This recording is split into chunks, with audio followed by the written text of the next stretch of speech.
Welcome to the Tech Egg. Don't get scrambled. Enjoy the video. In this video, I will explain how to jump-start your Acura TLX. First, prioritize safety by gathering essential gear like gloves and eye protection. Always ensure both vehicles are completely turned off before you begin.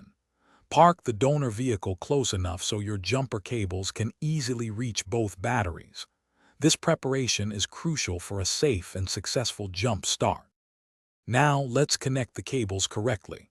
First, attach one red positive clamp to the positive terminal of your Acura's dead battery.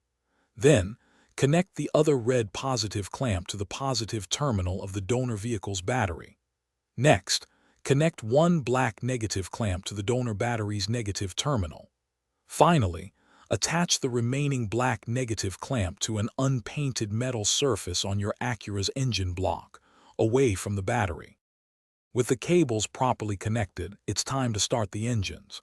First, start the donor vehicle and let its engine run for about 5 to 10 minutes. This allows the dead battery to receive some charge. After this charging period, attempt to start your Acura TLX.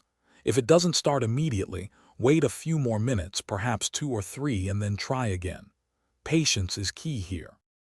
Once your Acura TLX is running, it's time to disconnect the cables safely.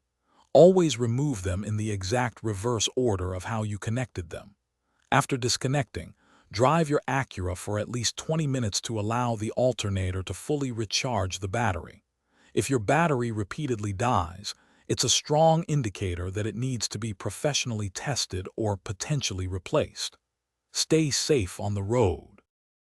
Thanks for watching. Consider subscribing if I helped unscramble your problems.